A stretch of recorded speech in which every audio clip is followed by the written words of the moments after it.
Olá, que a graça e a paz de nosso Senhor Jesus Cristo venha inundar e abundar na sua vida neste dia. Estamos aí de volta para comentar a lição de número 5 do quarto trimestre de 2020, último trimestre, uma lição abençoada. Está abençoando muito e enriquecendo as nossas vidas. Bendito seja o nome de Jesus. O título dessa nossa lição é o Lamento de Jó. A verdade aplicada fala que o sofrimento pode nos levar a situação de extrema angústia, mas não devemos perder a esperança no agir de Deus. O texto áureo, ele nos enfatiza, porque antes do meu pão vem o meu suspiro, e os meus gemidos se derramam como água. Jó 3:24. O nosso texto da lição, ele está registrado no capítulo 3, do versículo 1 ao versículo de número 26. É um texto muito longo, quero ler apenas uns verbetes para a introdução. O objetivo geral da lição é explicar que Jó era humano e, como tal, tinha todo o direito de extravasar seus sentimentos, não sendo recriminado por Deus por isso. Jó 3, versículo 1 diz assim: Depois disso, abriu Jó a boca e amaldiçoou-se, e disse Jó, falando, disse: Pereça o dia em que eu nasci, e a noite em que disse, foi concebido um homem. Na lição passada, nós vimos o drama de Jó, o homem que se lamuriou, o homem que viu um cisma, uma questão profunda, um drama melancólico, perdendo a família, tendo seu casamento, tendo tido um cheque no seu casamento, a mulher o instruindo a amaldiçoar a Deus, a pedir a bênção de Deus. E quando a gente está falando desse estímulo da mulher, de repente ela estava em lapso, estava em desespero. Era uma mulher rica, que tinha muita coisa, mas de repente, no momento de desespero, perdeu família, perdeu a riqueza, perdeu toda a glória, vamos assim dizer, que a condição humana pode oferecer, e ela entra em choque, entra em desespero. E aquilo que Jó conteve-se, ela chega para o marido e diz: olha, ela extravasa, Jó se conteve e a mulher extravasou. Ela disse: amaldiçoa a Deus, e morre. Nós vimos aí o tríplice desejo de Jó. É o que essa lição vai falar. Ele prefere, o lamento de Jó, ele prefere reclamar do dia em que nasceu, amaldiçoar o dia que nasceu. O segundo lamento é que ele anelou nascer morto. E o terceiro lamento é que Jó lamenta por continuar vivo. Jó, como nós falamos na lição passada, ele enfatizou três coisas. Três coisas ele fez. Porquês. Existem 16 porquês no texto. Em todo o texto você vai ver que tem 16 porquê. Jó questiona 16 vezes porquê. E 36 vezes ele se queixa. Só que a resposta de Deus é o silêncio. E eu gostaria de ponderar para você aqui três coisas versadas nisso. Quais as três coisas que eu gostaria de ponderar aqui? Primeiro, há dias escuros demais para que o sofredor possa ver a luz. Tem dias que a angústia e as dificuldades são tão tremendas que a gente não consegue enxergar aquela luz no fundo do túnel, aquela luz que brilha lá no fundo do túnel. E se nós tirarmos o nosso foco de Jesus, essa luz pode nunca brilhar. Mas Jó se manteve firme e irredutível na sua postura. Segundo, há experiências de tal formas extremas que os atingidos não conseguem ter esperança. Prova tal que eu já citei aqui em algumas lições, dois colegas. Um que tomou veneno de rato e não morreu, foi socorrido antecipadamente. E outro que cortou os pulsos. Por quê? Por causa da crise da vida, a crise do relacionamento, o desespero extremo. Então existem experiências que passam nas nossas vidas que às vezes nós não conseguimos sobrepujá-las, nós não conseguimos passar por elas, nós não conseguimos ter uma visão, nenhuma expectativa de esperança. E Jó nos mostra que ele se manteve irredutível quando ele diz: olha, eu sei que o meu Redentor vive e que por fim há de se levantar sobre a terra. Terceiro ponto a ponderar: há vales profundos demais para que os angustiados encontrem alívio. Imagine Daniel na cova dos leões, cercado por paredes, por barrancos e leões. Não tinha como cavar um buraco na parede, porque qualquer movimento os leões o atacariam.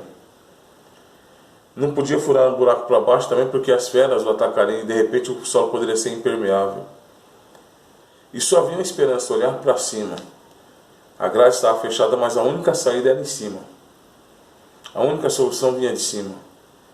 Então, quando você está nesse vale profundo, obscuro, a única solução é olhar para Jesus. O autor aos Hebreus, ele usa uma expressão muito interessante e muito estimulante quando ele diz: olha, e olhando para Jesus, autor e consumador da fé. O Salmo 34, se não me falha a memória, diz: olha, olharam para ele e foram iluminados. Que essa lição, que Cristo possa brilhar na sua vida, que você possa ter essa perspectiva de fé, que você possa ter a razão, que você possa ter essa convicção e olhar para Jesus. E a situação acontece depois de 7 dias.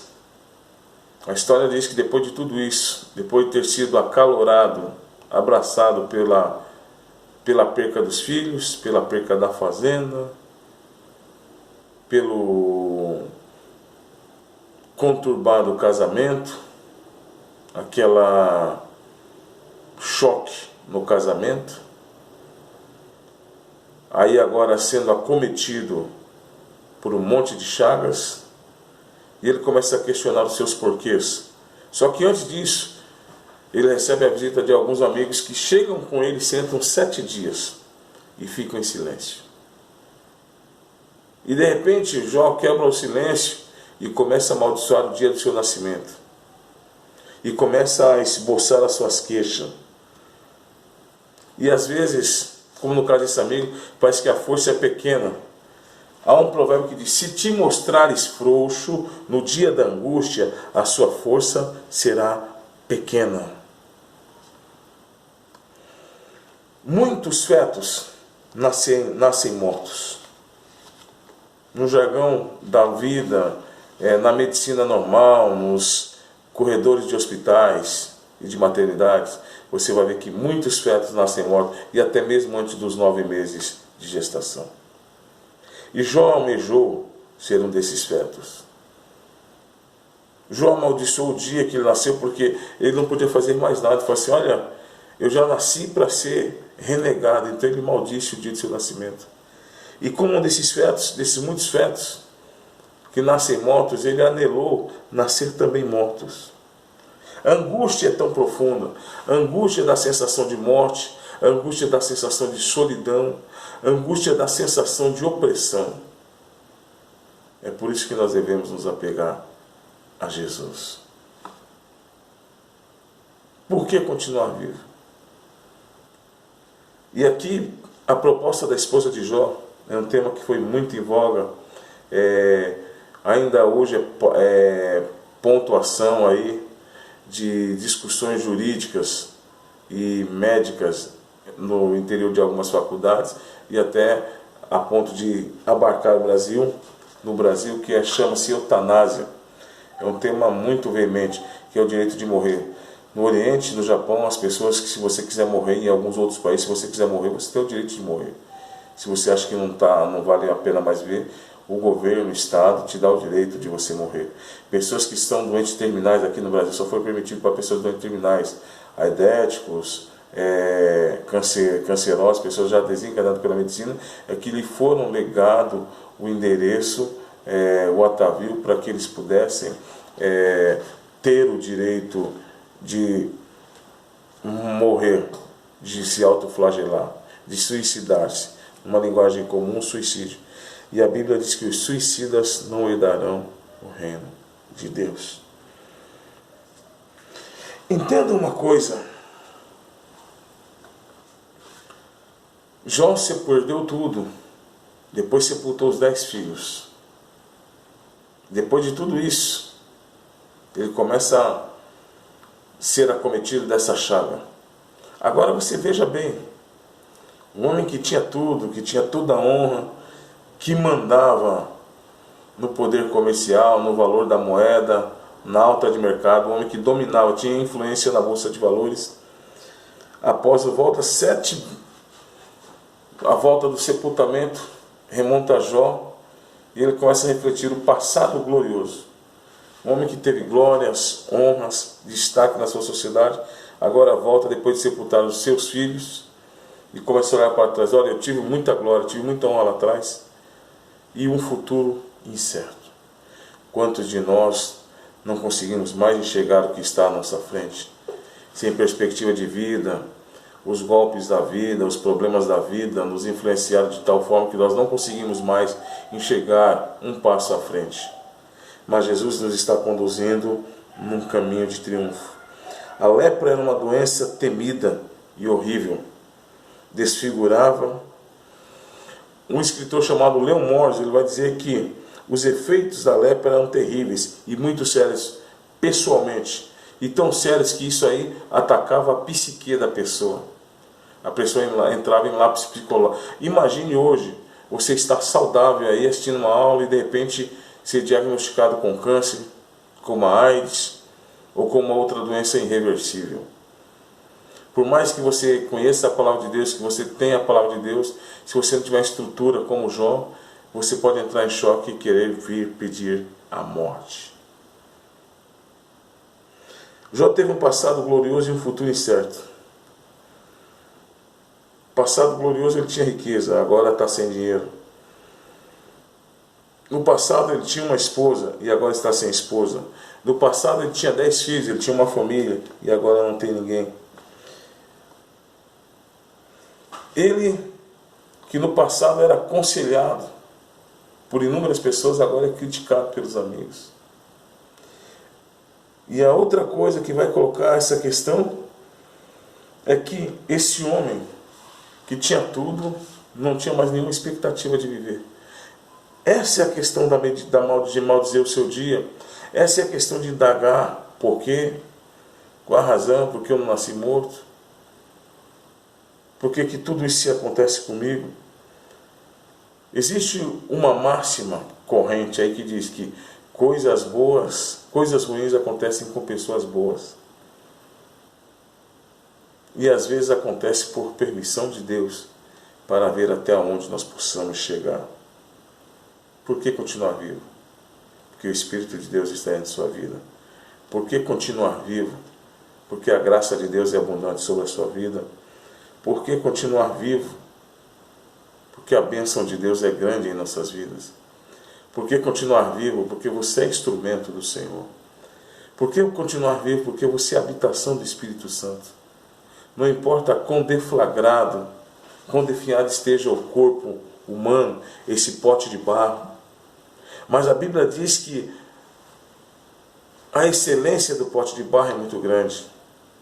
O tesouro que está dentro do pote de barro é grande, para que a excelência não seja do pote, para que a glória não seja humana, mas para que a glória seja elevada ao Senhor. Deus abençoe a sua vida, uma ótima aula, em nome de Jesus.